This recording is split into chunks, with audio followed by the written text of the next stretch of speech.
Good morning, everybody. My name's Terry. Welcome to another episode of Tuesday with Terry.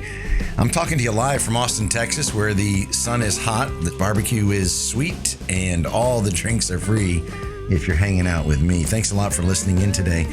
You know, here we find ourselves at the end of January into February, and you may or may not have been doing some reflection in the last 30 days in terms of your own personal goals and what you wanted to accomplish. How are you doing? Let's do a checkup from the neck up.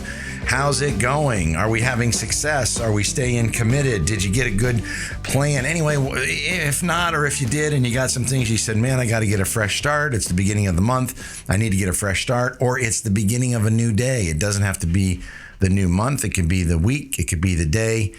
Man, it can be any time that you decide that you want to start focusing on something big. So I don't know if you had a big goal, a small goal, if you had a health and fitness goal, if you had a nutritional goal, if you had a financial goal, if you had a relationship goal, or maybe you had a goal to read a new book, or you had a goal to write a new book, or you had a goal to start painting, or start singing lessons, or start dancing lessons, or whatever it was your goals were for this year. But I just wanted to kind of go through a step-by-step process to try to help you with that. I talked about that a little bit a few times ago.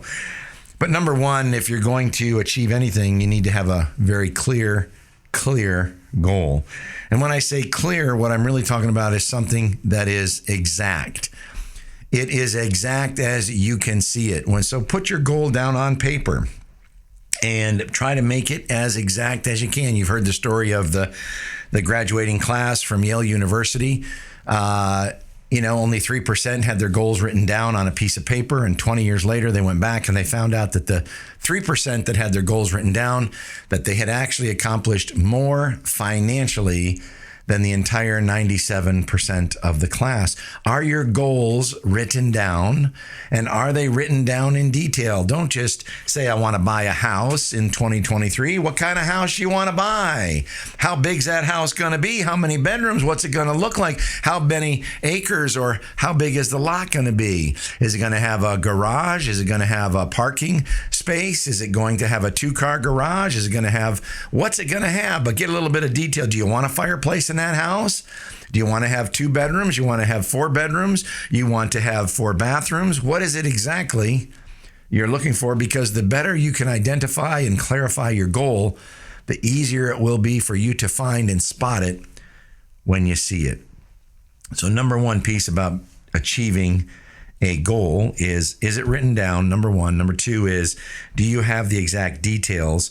And the more details you have, the less procrastination you'll have when you visualize it. Your mind is like a GPS, and it sends out that vibe, it sends out that signal, and sooner or later, you're going to find and get what you want. So number one is define a clear goal. What is it exactly I want? Number two is, do you have a plan to achieve that goal?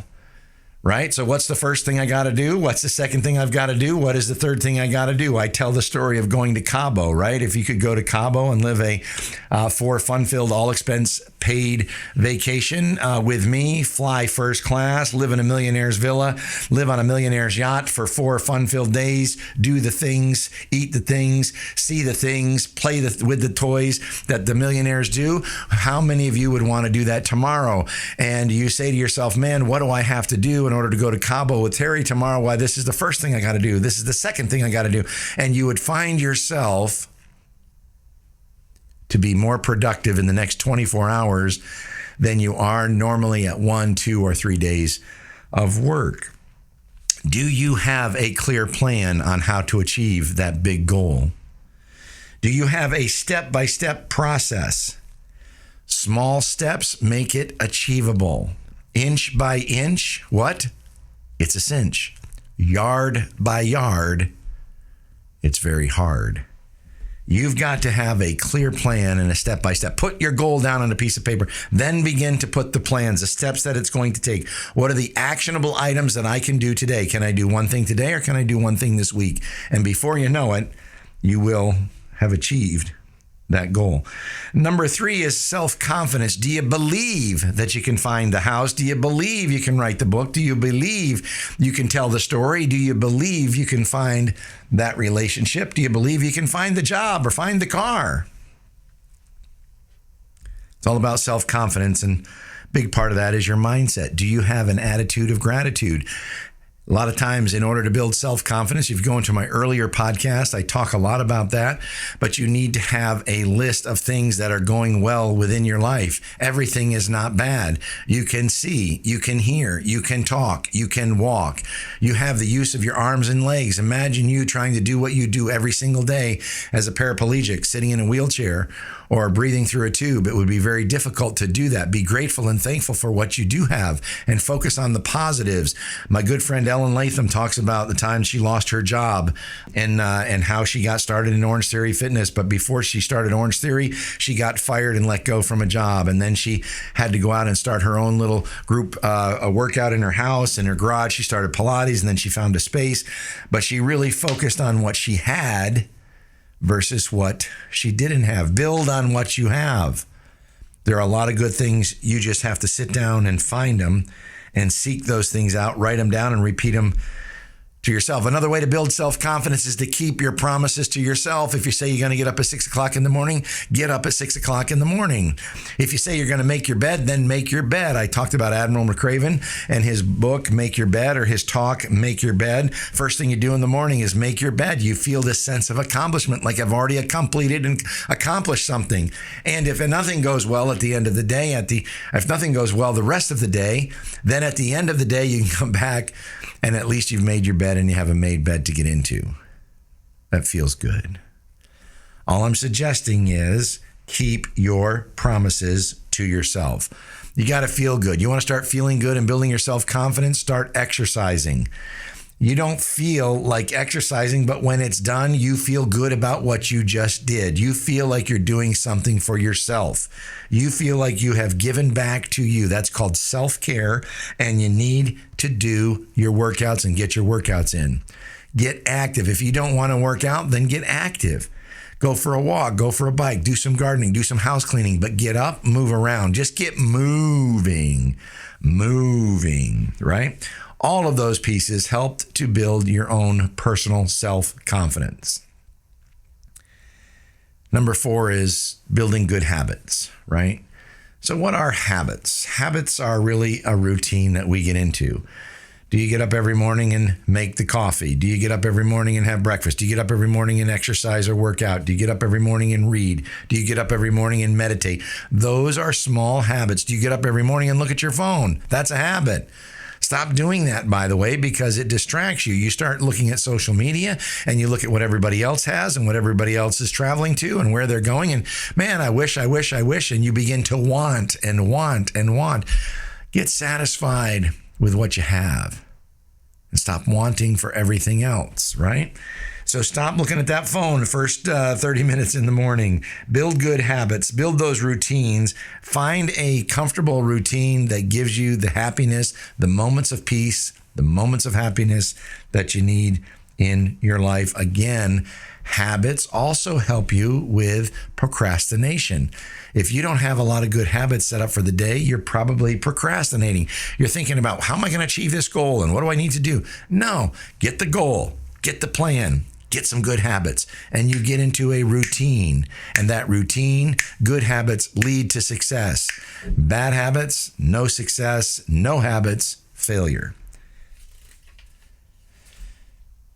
Number 4 was good habits. Number 5 is, take a look at your time management, right? There's a lot of books. There's a lot of, CDs, videos, things you can look at on time management. But so many of us try to set out and do things in our life, and what do we hear so often? I just don't have the time.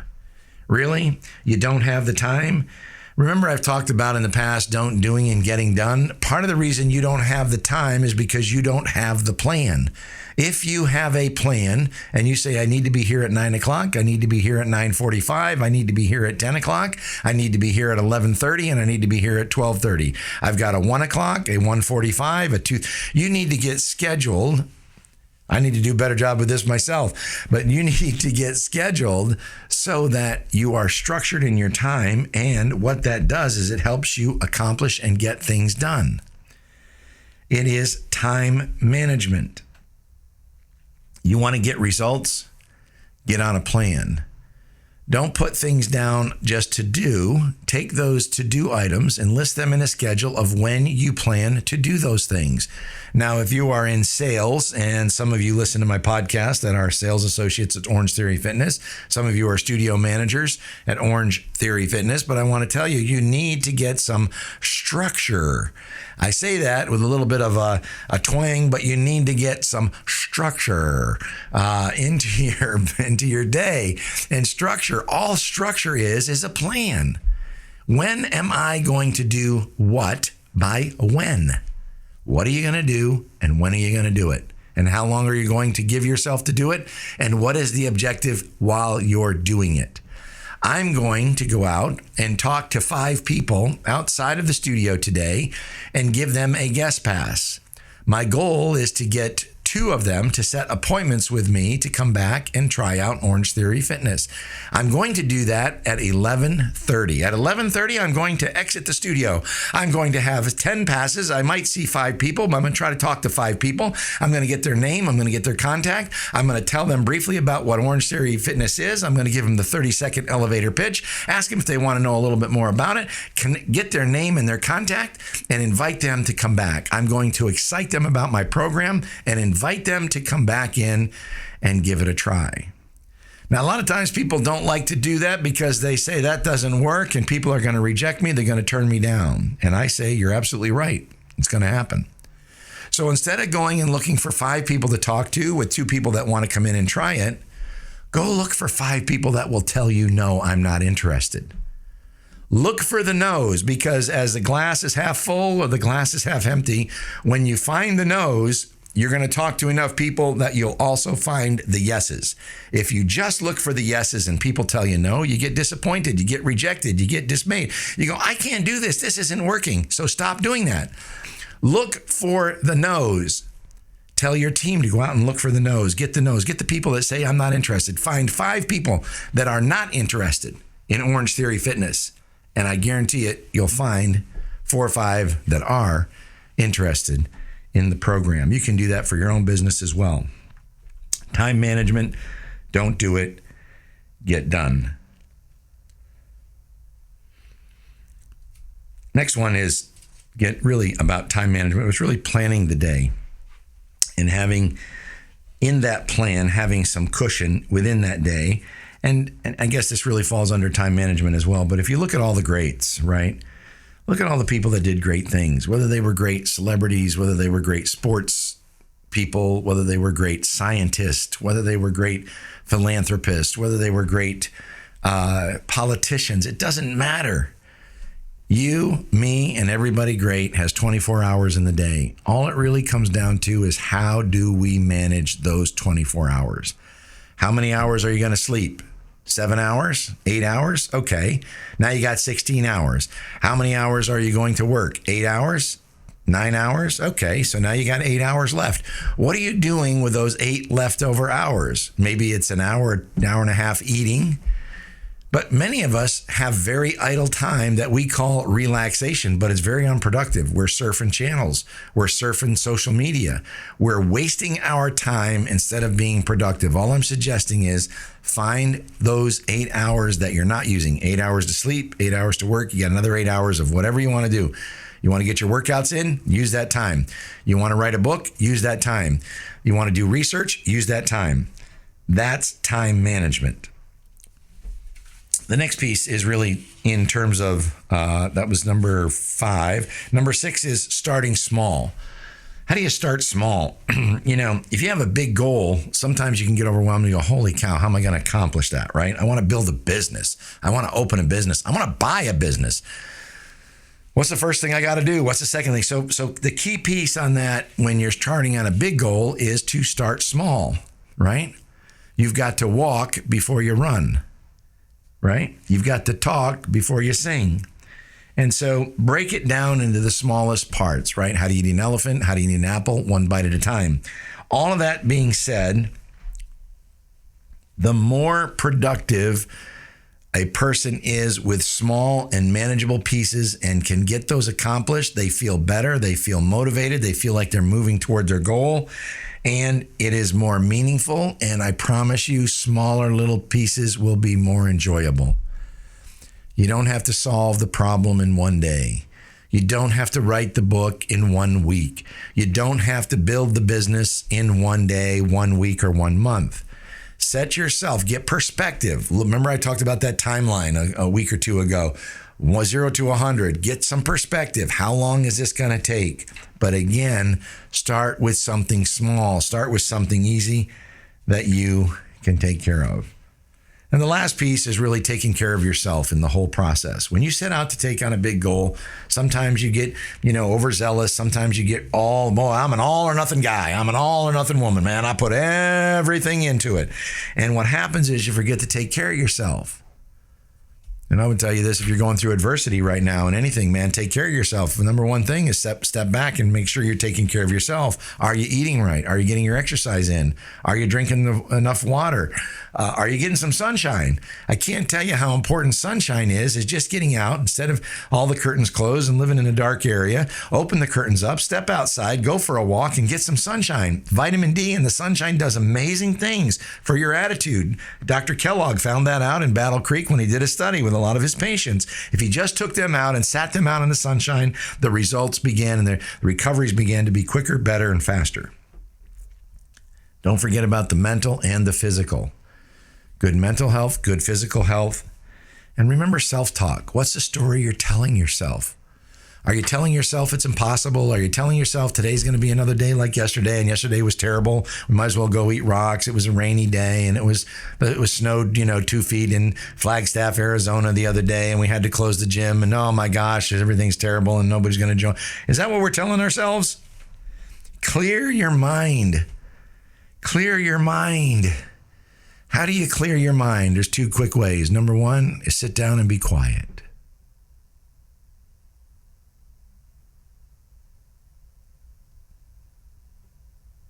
And pause. And let the thoughts, emotions, and all the things going on in your world, let them sift through. Breathe. Breathe. But you got to clear your mind. And many times the way to clear your mind is by pausing. And the second way to clear your mind is through moving. Go for a walk. Go for a bike ride. Start moving.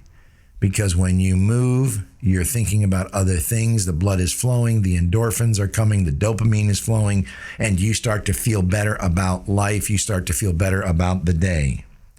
You can walk, you can clean the house, you can bike ride, you can go for a stretch. But whatever you do, you need to move. And hold yourself accountable to those pieces that I just mentioned, right? It's good to talk about it. It's great to say, oh, we got to have a goal. Oh, we got to have a plan. Oh, we're going to make it manageable. Oh, we're going to get good habits. We're going to set up a routine. That sounds fantastic. But the reality of it is, if you don't hold yourself accountable, it will not happen. You say, well, I've got a sponsor, or I've got a friend, or I got a family member. But what about when they're not around? It's easy to get distracted when you don't have a plan or you don't have a routine. Consistency is the key. Remember that consistency trumps perfection. It doesn't have to be the best run of your life. It doesn't have to be the heaviest weights of your life. It doesn't have to be the most nutritional value of your life. Do something small that can make it a little bit better. It's never a straight line to achieve your goals. It's never from point A to point B and man, I'm successful. It's always zigzag, up, down, success, failure, a little win, a big failure, a bigger win, and step by step, you get to where you want to go. Get your plan. Number 1, get a goal. Number 2, get a plan. Number 3, get some good habits. Number 4, self-confidence. Number 5, some good time management. Start small. Take care of yourself and hold yourself accountable. You can do this, man. You can make this happen. You really just need to sit down and listen to this again. Take out a blank sheet of paper, write down those pieces and parts, and start pausing this and listening to this and say, what is my goal? What is my plan? What are my habits? What are my routines? How am I going to spend my time, my valuable off time? And inch by inch, I'm telling you, it can happen. I'm pulling for you. I want you to win. I want you to get success this year in 2023. I want it to be the year about you. Help yourself. Get a goal, get a good plan, get some good habits, focus on your time, make it happen. My name's Terry. I'm your friend.